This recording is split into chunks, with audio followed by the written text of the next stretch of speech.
કચ્છની સરકારી અને ગ્રાન્ટેડ શાળાઓમાં શૈક્ષણિક કાર્યને વધુ સુદૃઢ બનાવવાના જ્ઞાન સહાયક ભરતી પ્રક્રિયા અંતર્ગત એક મહત્વપૂર્ણ તબક્કો શરૂ કરવામાં આવ્યો છે. જ્ઞાન સહાયક યોજના હેઠળ ઓનલાઈન અરજી ફોર્મ ભરવાની પ્રક્રિયા સફળતાપૂર્વક સંપન્ન થઈ હતી.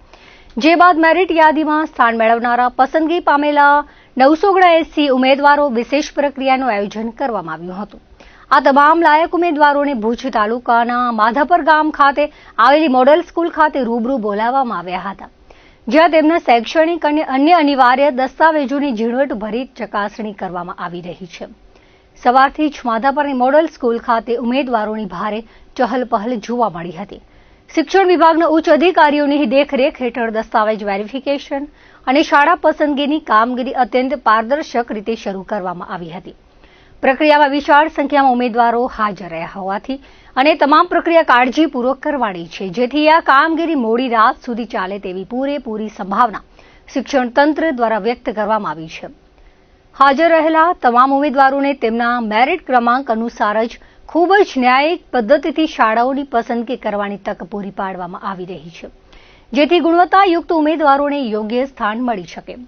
ગુજરાત સરકાર દ્વારા જ્ઞાન સહાયક યોજના અંતર્ગત પ્રાથમિક, માધ્યમિક અને ઉચ્ચતર માધ્યમિક શાળાઓમાં કરાર આધારિત શિક્ષકોની ભરતી કરવા માટે ટેટ અને ટાટની પરીક્ષા પાસ કરેલા ઉમેદવારો પાસેથી ઓનલાઈન અરજીઓ મંગાવવામાં આવી હતી. યોજનાનો મુખ્ય ઉદ્દેશ્ય શાળાઓમાં ખાલી પડેલી જગ્યાઓ પર તાત્કાલિક ધોરણે યોગ્ય શિક્ષકો ઉપલબ્ધ કરાવીને વિદ્યાર્થીઓના અભ્યાસ પર વિપરીત અસર પડતી અટકાવવાનો છે. કચ્છ ભૌગોલિક દ્રષ્ટિએ ખૂબ જ વિશાળ અને અંતરિયાળ વિસ્તાર ધરાવતો હોવાથી અહીંની શાળાઓમાં લાંબા સમયથી શિક્ષકોની ઘટ એક મોટી સમસ્યા રહી છે. નવા શૈક્ષણિક સત્રની શરૂઆતની સાથે જ આ જ્ઞાન સહાયકોની વિધિવત નિમણૂક થઈ જવાથી જિલ્લાની સરકારી શાળાઓને મોટા પાયે નવા શિક્ષકોનો સાથ મળશે, જેના કારણે લાંબા સમયથી ચાલી આવતી શિક્ષકોની અછત ઘણી ખરી ઓછી થશે.